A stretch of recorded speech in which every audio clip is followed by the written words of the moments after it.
Hi there, cellos. Welcome to another week of distance learning. We're going to jump in our books today. Your page numbers are different mine, so I'm just going to tell you the number of the song. We're going to go to number 119, not page number 119, but the number of the song.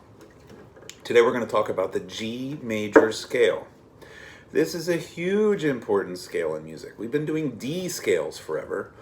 Now we're going to do G. So here's really the simple explanation of the G major scale. We're going to be using two strings today. Our G string, second from the bottom, and our D string, second from the top. So the two middle strings we're going to be using. So our bow is going to be very important today. We really want to make sure we have straight, see how my bow is straight, not curved, straight bow, pulling slow. And we want to make sure we're only playing the G string and switching to the D string. So I'm going to move my elbow to do that, not just my hand, okay? So my whole elbow. Okay, so in the G scale, we're going to start on an open G, on the G string. We're going to play all the notes until we hit another G. 4 fingers on the D string is the next G. That's called an octave. So you remember Sound of Music. Do, re, mi, fa, sol, la, ti, do. That's the other do. So that's what we're going to be doing today and this week when we practice. So if you got a pencil out, please, let's talk about the notes in number 119. The first 4 notes of number 119 are on the G string. G, put a G underneath. Put a 0 on top. No fingers, G. Next is A, 1 finger. Put a 1 on the top, A on the bottom. Third note, B. Put a B on the bottom, 3 fingers on the top. C, C on the bottom, 4 fingers on the top. Not C on the A string, C sharp. This is on the G string, okay? These notes are G string notes. Then there's a measure line. That's important because we are in the time signature of 4/4. We just played 4 beats, so we've got to switch to a new measure and start counting again. But it's also important because that's going to mark where we switch strings. So after the measure line is an open D. Then we have an E, 1 finger, put an E 1 on the top. F sharp, 3, G, 4, and then another measure 9. Then you're going to see another G. And we're going to work our way all the way back down. So we're going to go back down, G, F, E, D, measure line, cross to the G string, 4 fingers, C, B, A, G. Okay, so that's the quarter notes. That's the scale.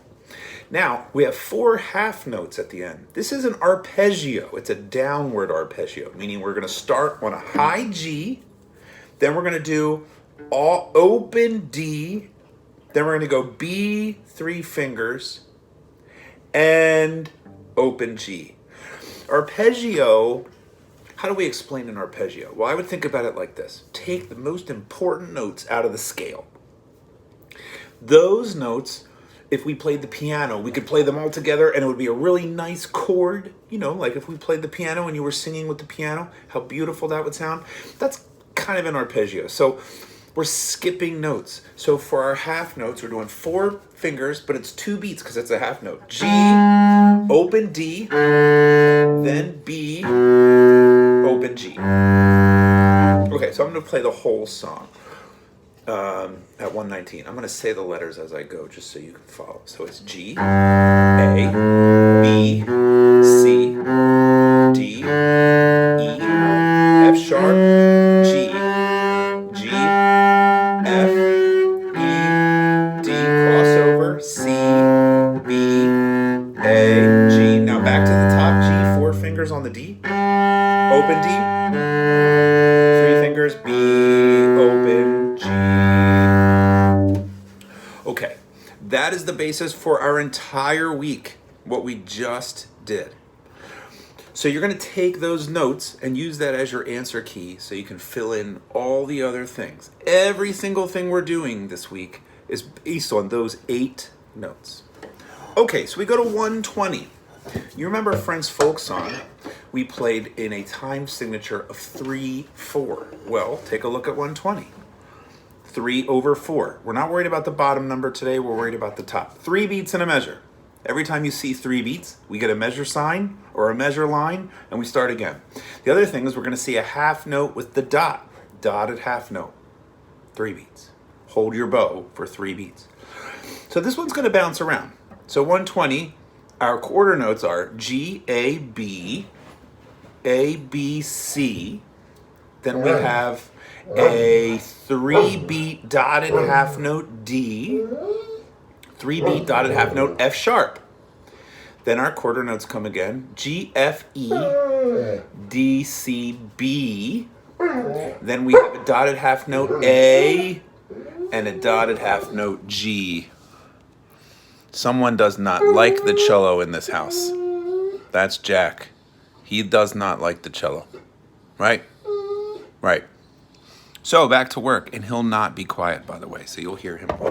Okay, so let's play that, number 120. Sounds like this. G, A, B, A, B, C, open D, 2, 3, F sharp, G, F, E, D, C, B, A, 2, 3, G, 2, 3. Okay, that one's fun if you want to go fast. You can go pretty fast. Oh, will you stop? Okay, so now we go to 123, and do you remember, or 122? Do you remember our slurs? Curved rainbow lines. And we connect the 2 notes. So like if I'm on the G string and I have G and A open in 1, my bow goes down and does not change. See how I did that? Not this. That's not a slur. That's the right notes, but the wrong bowing. Down. Okay, so look at those curved lines. So I'm going to scream out some downs and ups. Remember, a down bow is that staple sign that is above the very first note of 122. And then we've got an up bow sign is our V. So if you want to write the up bow, that's when we start at the tip and go that way. That's a V. So I'll walk you through the slurs. But before we do that, at the very end, that's a weird looking slur. It's 2 notes. Well, how do you slur 2 notes? There's nothing to make it sound like a slur. That's called a tie. It's odd to see a tie like that in the middle of a measure, but it happens sometimes. And it'll happen later in our book. So you're just going to hold those 2 G's for 2 beats. Essentially, it's a half note. Okay, so you already know the notes because they're in number 119 and 120. So you can go back, you can pause this, you can write them all in, and then hit play, and I'll still be here waiting for you. So we're going to do G and A in a slur. Then we're going to change our bow for the B half note. Then we're going to do B and C slur. Open D half note. Now we've got 2 slurs. We've got a down bow, E and D. See here I'm at my tip. Now we're going to do E and F. I went up. Now I've got to do G and F going down. No slurs here. E, D. Now I'm going to go up, E, D, no slurs, C, B, open D for 2 beats, open G for 2 beats. That one's kind of tough. Once you get that slur down, 123 is going to be your challenge. We got to get 3 in a bow. It's going to sound very smooth. I'm going to play it for you once with not even talking about it. 123 sounds like this.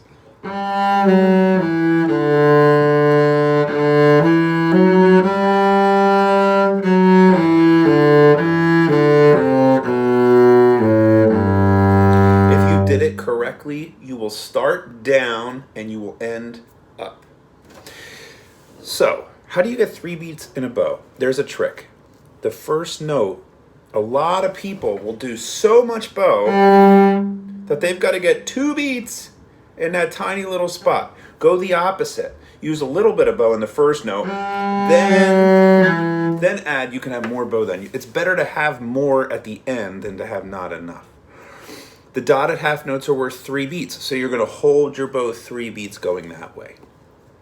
Okay, now is our challenge song of the week, 125, Jingly Nona.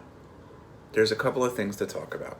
Yes, there are slurs. Yes, there are 8th notes. It's a G scale. So we're going to have the low G and a high G and everything in between. Slurs, I said, half notes. It's also got a first ending, a second ending, and a repeat sign. So take a look at the repeat sign at the beginning. It's not at the very beginning. There's a pickup note, if you remember from previous lessons. There's a pickup note there with an up bow. So we have 3 beats. 1, 2, 3, up bow, open D. That's how the piece starts. Then we start playing. Play the first line, play the second line, play the third line. Now, in the third line, we get to the 2 boxes.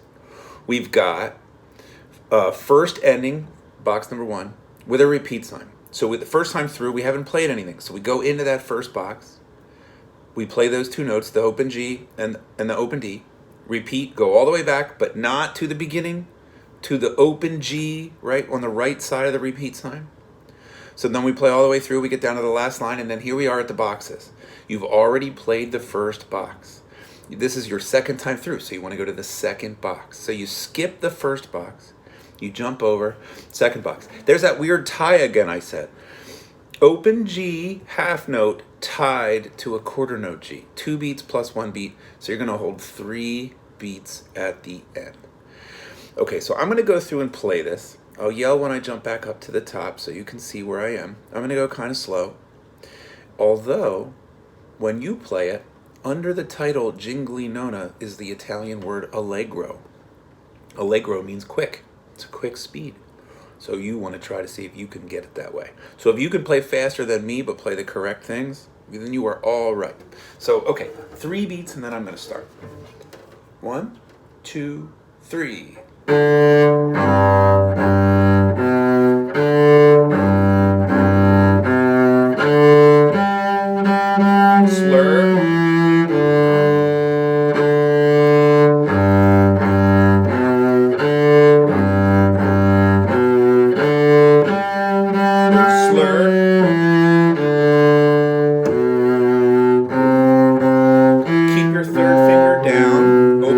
Open D, B,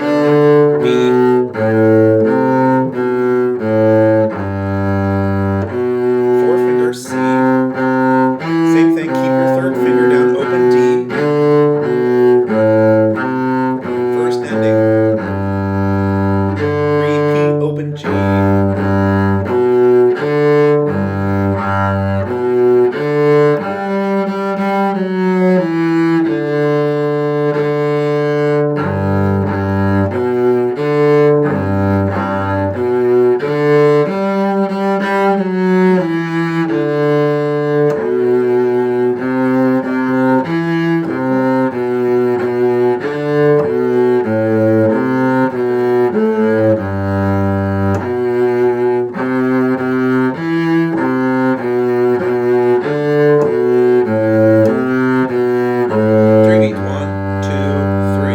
second ending. Okay, so this is about a 15-minute video. I'm asking you to practice about 15 minutes a day. So, you can run through this video with me. You're going to get sick and tired of hearing me say the same thing every day, just like school. Or you can watch me play. Then you can be off on your own. Go through each piece 3 times minimum. I would say 5 times per line is good. Jingly Nona, that one's tough. Good luck. I am very excited to see you submit these at the end of the week so I can see how wonderful you have become at the G string and your G scale. I miss you guys. I hope you're well. And I will see you through Google Classroom. Oh, one thing. If you miss me so much or you need help, mention something to me on Google Classroom. We can do private lessons this week. I would love to see you. So reach out to me or have your parents email me or you email me. It's nice to see everybody through YouTube. I hope to see you in person soon. Have a nice week.